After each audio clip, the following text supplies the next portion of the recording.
What is up, guys? Welcome back to the Keep It Hoop YouTube channel. So yesterday, the Utah Jazz beat the Boston Celtics 117 to 109 in Boston. It was an impressive win. They were just able to outpace the Boston Celtics in the fourth quarter and came away with the win. Now, it was a big game because both of these teams are fighting for playoff seeding. Utah is first in the West right now, and Boston is trying to climb in the East.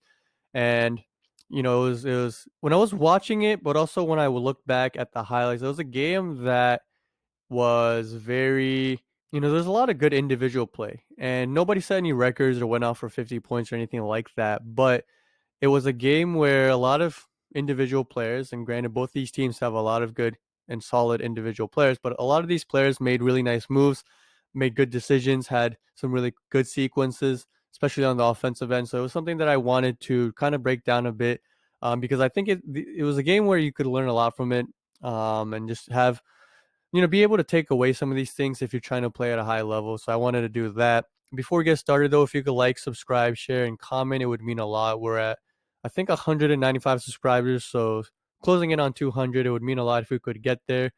Also, follow us on our social media pages. Links will be in the description below, but it is keep_it_hoop on Twitter, and then keep it hoop blog, all one word, on Instagram. Okay, so first pass is going to be a Kemba Walker behind the back pass that I wanted to go over. Now, this is a pass that if you're a guard, especially a point guard, you want to be able to make consistently and be able to make it, getting it into the guy's shooting pockets. But, you know, being able to make this pass consistently just helps your big man, especially in a pick and pop game, just get that shot off cleanly.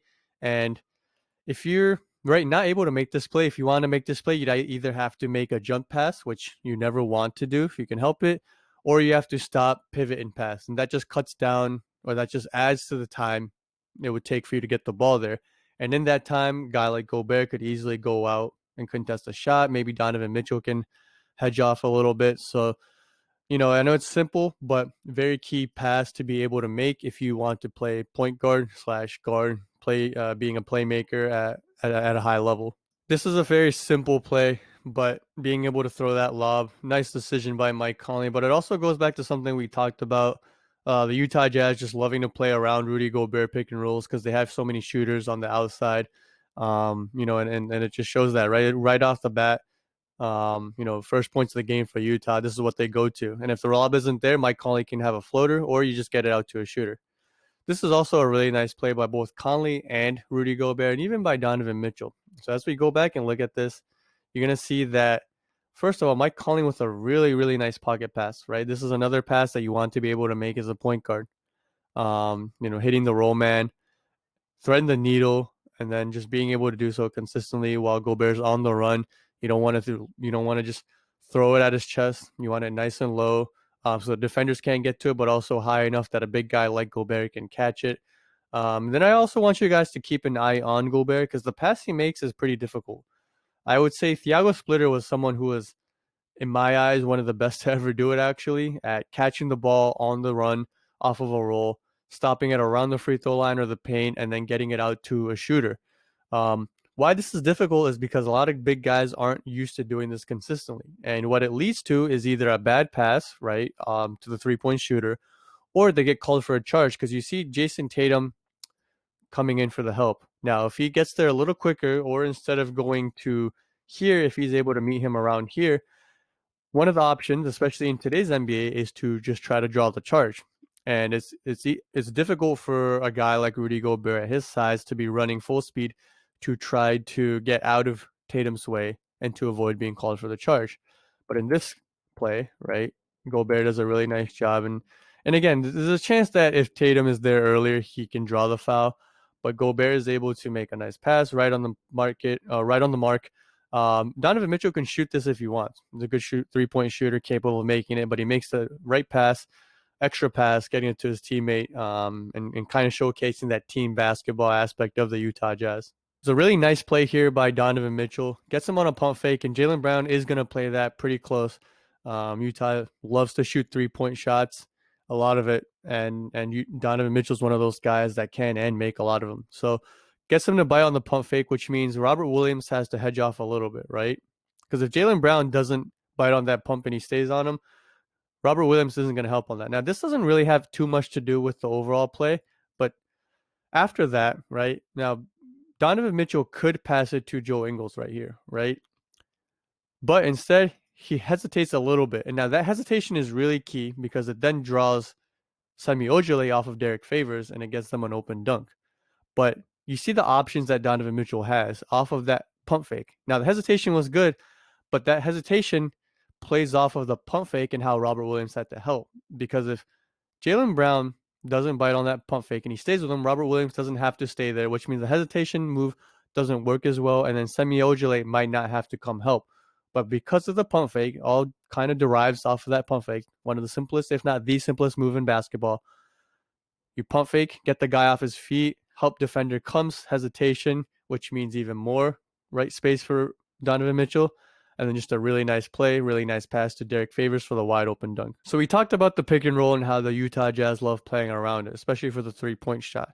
So they do it this time with Joe Ingles and Derek Favors. So the only difference is it's usually Rudy Gobert here, right? But the Jazz are still able to get a wide open 3 out of this. Now, the thing I don't like about this play is that Robert Williams wasn't higher up, right? Now, Joe Ingles is Semi Ojeleye's guy, and he scores. So some casual fans, or if you're not watching and you just kind of look at the box score, you can say, all right, what is Semi Ojeleye doing? But Semi Ojeleye is going to go over the screen because Joe Ingles is more of a 3-point threat than a driver. But knowing that Joe Ingles isn't too much of a driving threat, especially against an athletic big like Robert Williams has to step up faster and higher because he gets a decent contest. But this, for a guy like Joe Ingles who can knock down shots, this isn't too much. This isn't as good enough of a contest. And like I said, Robert Williams is big and athletic enough to the point where Joe Ingles isn't going to beat him off the dribble, and if he does, he can still contest at the rim. So it's the only thing I don't like. If this was like Mike Conley, who can just kind of drive past Robert Williams, it's a bit more understandable. But even then, you still want to hedge harder and then just kind of trust your teammates to rotate. So that's the one thing I would change on this one. But you can see that Utah, again, likes to emphasize playing around the pick and roll and pick and pop. So this play right here is very fundamental and really simple, but there's two things I want you guys to keep an eye on. Joe Ingles is going to get a layup out of this coming off of a screen and curling around. Something he does here, he stops for a second to bump into Jason Tatum and to throw him off balance a little bit. And right after, Joe Ingles is going to accelerate again, but look how closely he comes off of the screen and look how close he is to Rudy Gobert, because that really helps him put Jason Tatum behind him, and then it's what allows him to get the layup off, right? So goes right off of Rudy Gobert's hips, gets the ball. Nice pass by Mike Conley. Tough finish, but just wanted you guys to take a note of, again, the small things that can make a difference in a close game like this. This is a play where Jason Tatum has become an improved playmaker, something you can still work on, but again, being able to hit that big or one of your shooters with the behind the back pass really helps your team out. Same thing as before. Rudy Gobert here makes a really nice pass without drawing the charge or being called for a charge. Is able to just catch it, not take too many steps, no travel or charge. Nice decision by Mike Conley. He could have very easily taken this shot because Daniel Theis isn't playing too high up, but gets it to Gobert. You see Kemba Walker's there. This is actually pretty good defense by Boston, but Rudy Gobert makes a nice pass to Joe Ingles, and Joe Ingles too open for that knockdown for him. This next play showcases Jason Tatum's playmaking again, something again that he's gotten better at, but he's able to get Rudy Gobert engaged because, again, he's coming off the screen hard so that Rudy Gobert has to play for Jason Tatum because he's technically has Joe Ingles beat, right? Not completely, but beat enough where Rudy Gobert has to help off a bit. And this is also because Jason Tatum has a good mid-range jump shot. Again, I know people like to say that the mid-range is dead, but it's not. All the elite players, especially the elite scorers, they can make that shot. They can, and not only can they make it, they will take the shot, right? So showing that willingness and being able to make it. Because if Rudy Gobert knows that Jason Tatum isn't a threat from the mid-range here, he can just sag off, right? But he knows Jason Tatum can both hit that mid-range, but also drive. So he has to play up, and that leads to buying just enough space and time to be able to have Daniel Theis roll. Gets a nice dunk here. So really nice move here by Donovan Mitchell. I want you guys to watch the footwork because he does right-hand layup off of right foot, and just under duress, with a lot of guys there. Again, playing off of that hesitation. He's really patient with the ball. Could have taken that shot. Sometimes I think That's a shot that Donovan Mitchell sometimes gets baited into off of the hesitation or step backs, but he's really patient here. He has a couple options too, right? Has a couple options. He has Bogdanovich and Mike Conley that he could go to. Um, Not only can he pass it there, but he can also use those passing lanes as a means of again using that hesitation and throwing the defenders off. Because if those guys aren't open, then maybe the defense doesn't fall for that hesitation. But he has multiple options, like I said, Bogdanovich, Conley. So the defense is aware of that. But he also has the lane, right? And a lot of that again coming from the pick and roll because they're going to have to bring multiple guys for Gobert. So I think he makes the right read here and then just a really nice finish with the right hand off of the right foot. So on this next play, you're going to see a couple things we've talked about before, being able to utilize the snake dribble off of the screen to get yourself around the screen and then, kind of draw out the play and get yourself a jump shot. But also something we talked about in the Damian Lillard shot video from last week. Donovan Mitchell here shoots off of the hop and kind of, that really allows him to, like we talked about before, stay on balance and also explode up and really get your legs engaged to give you the strength you need to rise up for the shot. So you're going to see here off of the hop, really nice mid-range jump shot. There's a simple play right here, but Gobert with a really nice block, and he shows why you run the floor as a big, right? Hustles down, and because he hustles down, right, it leaves Georges Niang wide open for a second. But because of that, now Williams here goes out to him, and he's really just stuck playing 1-on-2. Because if he stays down here, then Niang ends up with a wide open shot, right?